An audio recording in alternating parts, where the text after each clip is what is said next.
Hey everybody, welcome to the Big Huntsville Podcast, the show that's all about the people, places, and the stories that make this city an amazing place. I'm your host, Carl Thomas, your favorite realtor, singer-songwriter, and all-around Huntsville cheerleader.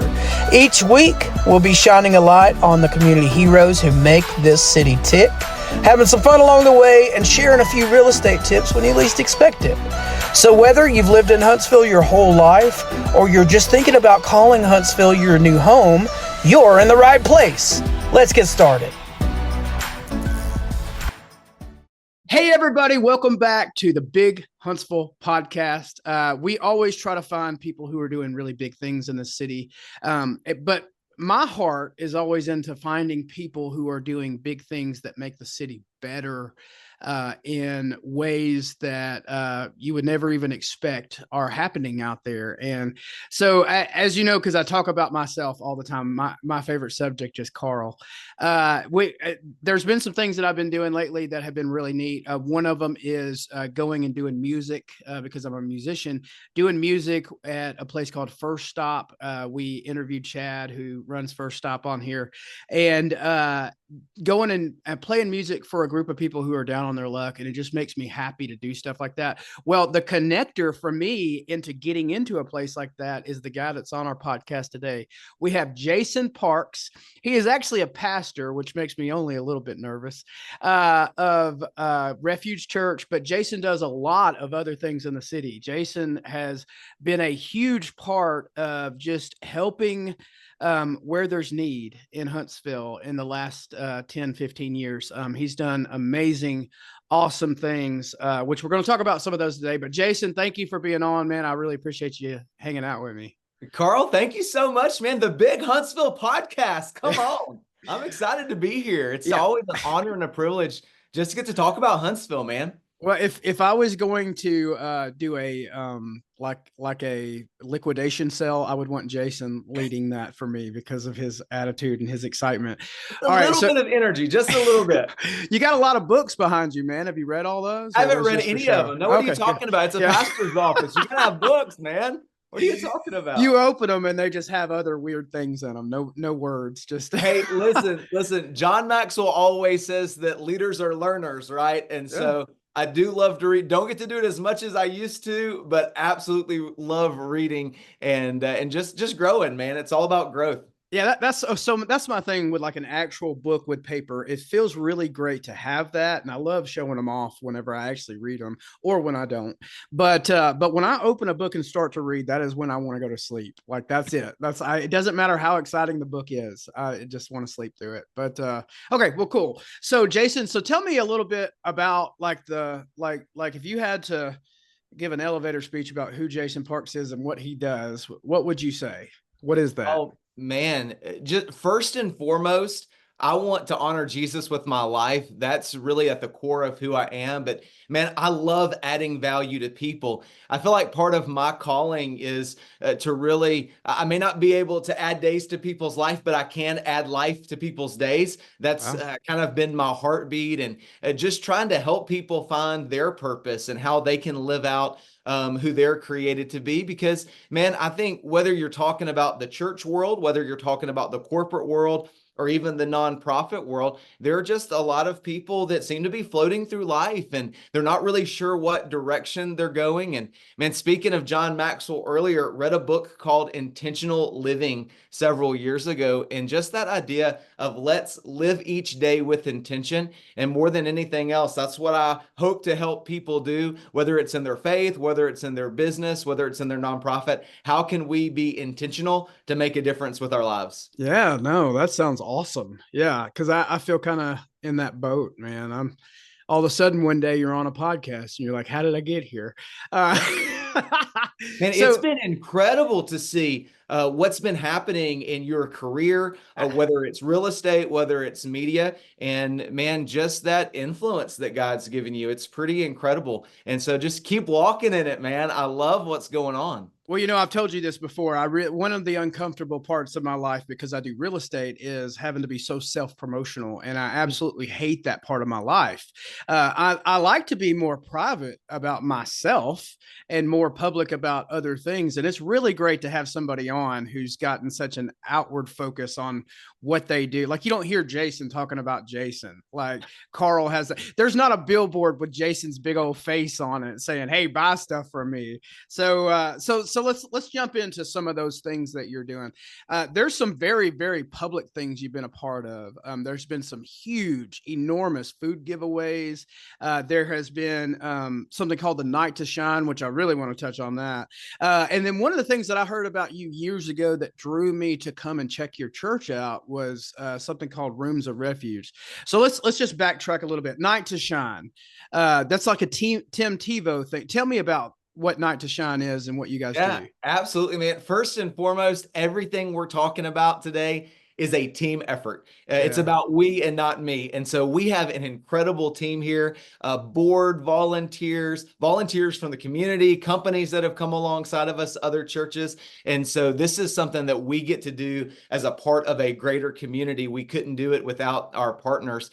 But several years ago, we had the opportunity to partner with the Tim Tebow Foundation. And as you know, Tim Tebow just has a heart for people. He has a heart for the special needs community, and allowed us to come alongside of them and be the church host for Night to Shine, which has really become one of the largest proms for people with special needs in North Alabama. And for 4 years in a row, we've partnered with the Huntsville Botanical Garden to put on this event for people with special needs in our community, ages 14 to 99. There is no age limit, and they can come out to Night to Shine for completely free. And Carl, I mean, you've seen it. You've been there. Everything from the paparazzi as limos pull up to a red carpet that our guests can walk down. We have people dressed as characters. We have karaoke. There's an area for shoe shining and for hair and makeup.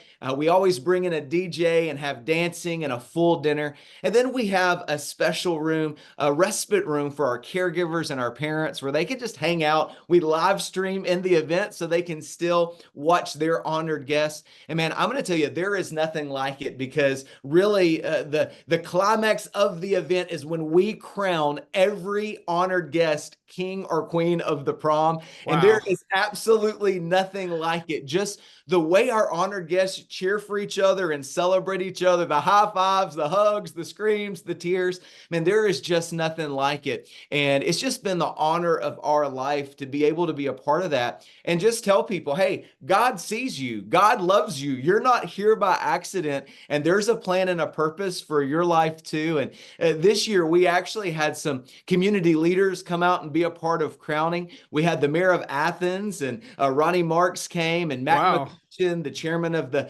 county commission here in Madison County, and Christy Finley from Leadership Huntsville, Pammy Jamar from Athens Chamber of Commerce.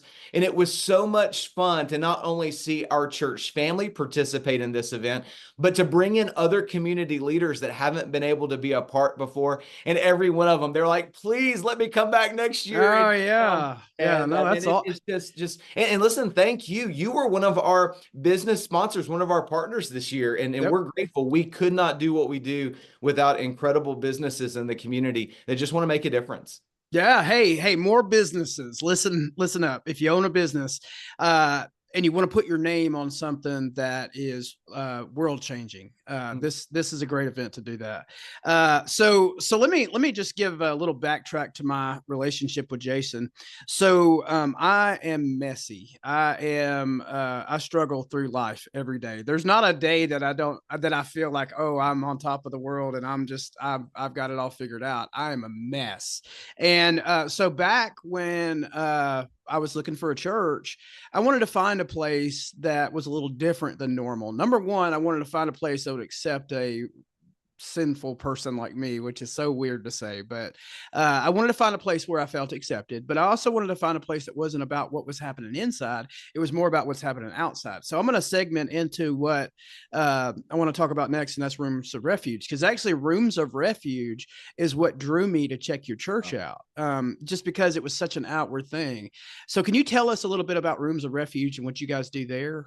Yeah, man. It actually started about 12 years ago. My wife and I were watching a TV show, Extreme Makeover Home Edition. Do you remember that show with Tom Yeah, yeah. Hiddleston? And they would go into a community and they'd find a family and they would kind of tear down a house and build one from the ground up in 7 days and move that bus. And everybody cried. And it was such an incredible experience. And we were watching one night and I just turned to my wife and I said, what if we could do this on a smaller scale for kids and teenagers in our community that were maybe going through a life-threatening illness or a terminal illness? We know that when families are walking through something devastating like that, a lot of times they become prisoners in their own home. They're worried about sicknesses. They can't go to school anymore. The kids can't hang out with their friends. And we may not be able to build a whole house, but what if we could do a dream room makeover for these kids and teenagers? And actually had the opportunity to go and sit down with a local nonprofit hospice, the only hospice that cared for pediatric patients. And it was fun because we had this conversation and they said, listen, we're going to have to do our due diligence. Like any good administrator would say, we've got to talk to all the right people.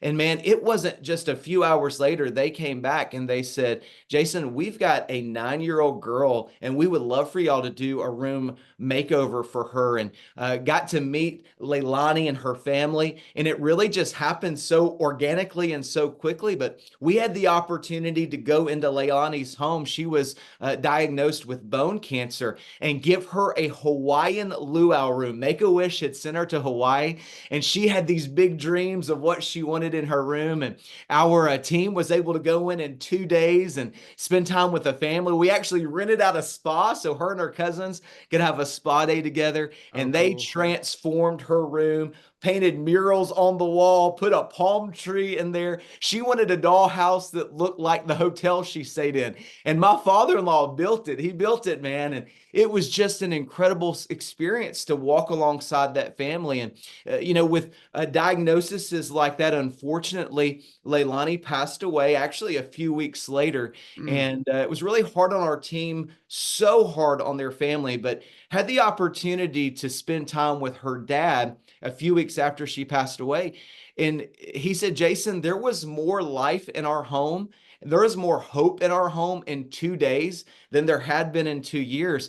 And that's really what I said earlier. I may not be able to add days to people's life, but I do want to add life to people's days. That's where it came from, man. Because just knowing that we may not be able to change an outcome, right? But Yeah. we can show hope and we can show love and we can show compassion and we can give support to people even in the midst of the hardest times of their life. And so over the past 12 years, Carl, it's been our honor and privilege to get to go and be a part. We've done bedroom makeovers, and for some families, they needed a playroom makeover. And we do those in Madison County and Limestone County for kids, teenagers that have a life-threatening or a terminal diagnosis. It's still something that we do to this day. And we actually have a website, roomsofrefuge.com. And Cool. anybody Okay. can go on and nominate a child or a teenager. And so if you know someone that's walking through that, we would love just to support them. We'd love to be there for them, but we would love to give them a dream room.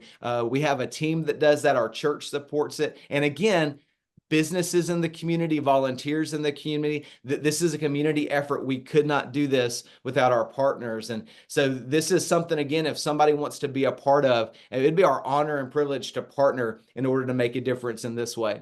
Yeah, that's amazing. Well, I think about this too. So it seems like women have softer hearts than men do. So I have a heart for men.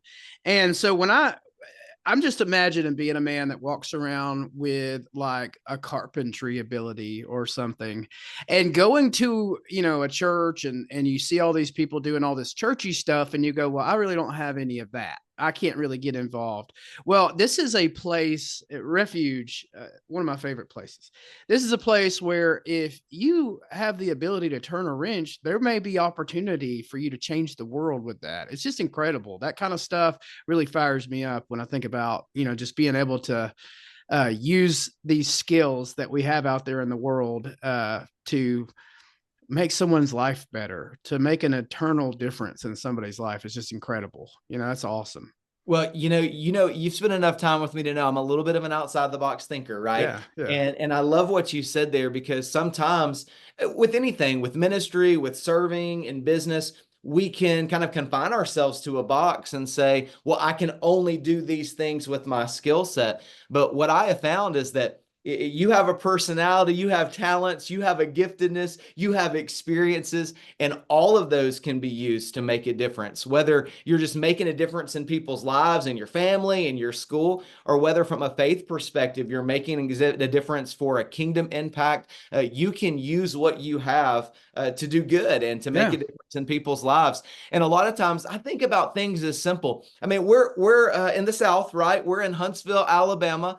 And when somebody's going through a hard time, the first thing we think of is what? We're going to send a casserole, baby, big casserole. And that's awesome. People need that. But I've found is that just as important is sometimes you may have a senior adult couple in your life, and they just need somebody to come and cut the grass. yeah. Or something as simple as, hey, they have a hard time taking their trash can down the driveway. Man, it's amazing, Carl, how those simple acts of love, they can leave legacy, and they can Yeah. make a huge difference in people's lives. Absolutely. And I really think that, for myself, because I mentioned I do all this self-promotion.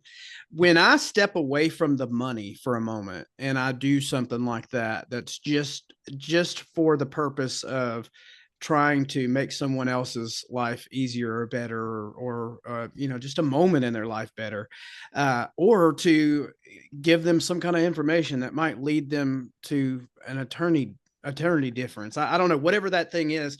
I always feel like I've accomplished something.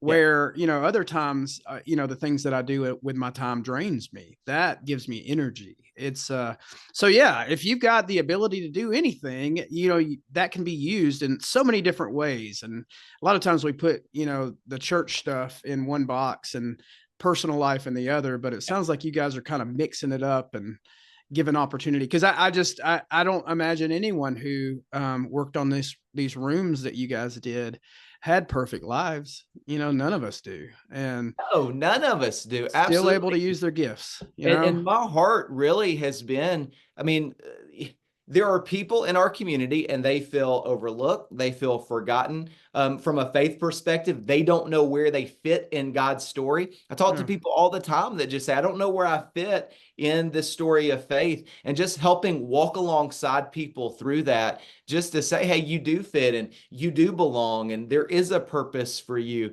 that you do have identity. And, that's one of the greatest privileges of my life, really, as a pastor, Carl, is I get to walk with people through the best moments of their life and the worst moments. And not everybody gets to do that. And yeah. it's just not something I take for granted. And it's not something that I take lightly. Yeah, that's awesome. So where does all of this faith you have come from? I mean, like, it's not, because like there's times whenever I think about what I believe and where I came from and what happens when I die, all that kind of stuff, and it's just kind of hard to believe in things you can't see, Sure. and you see all these people at church. It's got to be something, because they wouldn't all be there worshiping a God that doesn't exist. There wouldn't be so many, especially in a smart city like Huntsville. We've got all the engineers and people who just research things to death.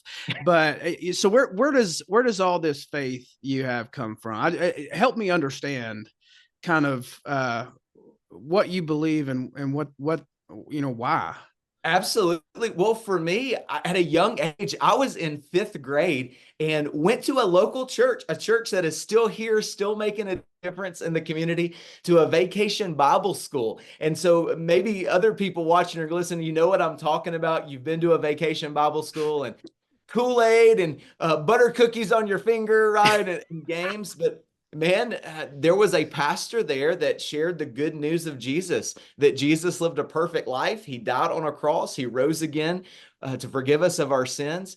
And man, I just remember my heart like beating out of my chest. And I was like, I don't even know if I understand everything, but I want that. I want to be forgiven. I want my life to be different. I want it to be changed by Jesus. And as a fifth grader, walking down to an altar and saying, hey, I want to give my life to Jesus Christ. Now, that does not mean my life has been perfect. That does not mean that it's been easy. It doesn't mean that I've always made good decisions, because as I got into my upper class years in high school, even in college, man, I got selfish and it was all about me and mine and what I wanted to do with my life.